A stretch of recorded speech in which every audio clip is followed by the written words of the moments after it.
há algum tempo, né, que vem se falando sobre sexualidade, praticamente desde 1800, a década, né, nesse período, começou com Freud, depois tem outros estudiosos, como o Erich Fromm, como o Alexander Lowen, como o casal também nos Estados Unidos, que fez todo um processo de pesquisa, a gente tem Master e Johnson, né? Então, há tanto tempo que se fala sobre sexualidade e eu observo no consultório, nos meus estudos, que ainda tem muita dúvida. As pessoas têm ainda muitos preconceitos, muitos tabus, muitos mitos. Eu fiquei pensando exatamente sobre isso. E por isso mesmo que existe uma sexualidade disfuncional. Então, o que seria isso? A gente percebe que a partir da falta de educação voltada para o conhecimento do corpo, para o formato do corpo, para a sensibilidade, para como se constitui fisiologicamente um aparelho genital masculino, feminino, quais são as áreas sensíveis do corpo.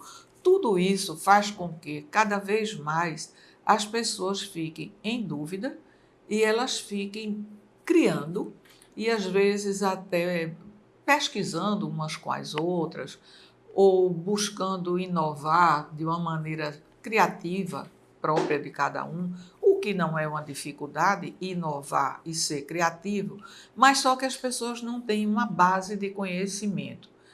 E daí as situações ficam muito mais difíceis e a gente percebe que cada vez mais as pessoas, individualmente ou em casal, elas têm uma sexualidade disfuncional. Um tem uma ideia, o outro tem uma ideia diferente, um gosta de uma coisa, o outro não diz que não gosta, os ritmos são diferentes, os objetivos são diferentes, a dinâmica é diferente e as pessoas acabam, né, ou chegam a ter, normalmente, o quê? No homem, a maior queixa deles é a estimulação, que não chega suficiente até o pênis, e aí eles têm uma ereção com dificuldade, ou têm uma ejaculação precoce. Então, são as duas queixas principais que os homens normalmente trazem para um consultório nesse atendimento de terapia sexual. As mulheres já trazem muito mais a questão de desejo, ausência de, e orgasmo, ausência de. Então, é exatamente por essa situação do desconhecimento de formas, da dinâmica do corpo, de o que se faz para se ter estimulado, como a gente vive saudavelmente.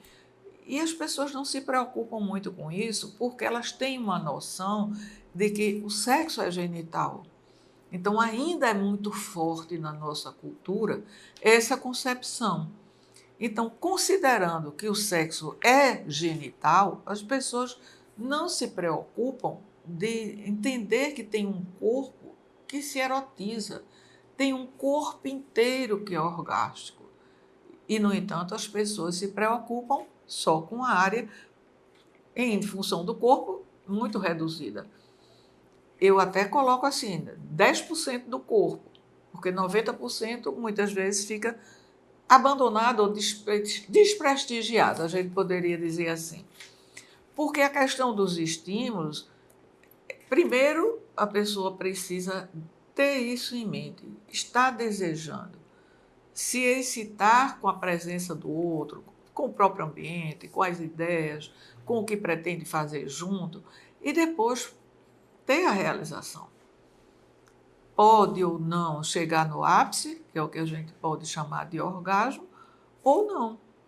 Mas o brincar, o conviver, o lúdico do processo de encontro, essa magia de encontrar as pessoas, é o que realmente faz com que a sexualidade não seja disfuncional.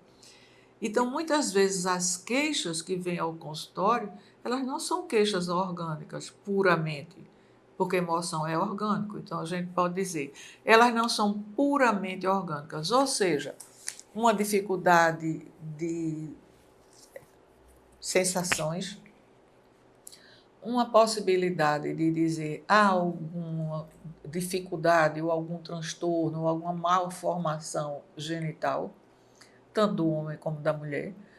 Pode acontecer também da pessoa ter diabetes, da pessoa ter hipertensão, da pessoa ter uma questão autoimune, e isso dificultar o processo de excitação e o processo de prazer. Mas isso não mexe com o desejo.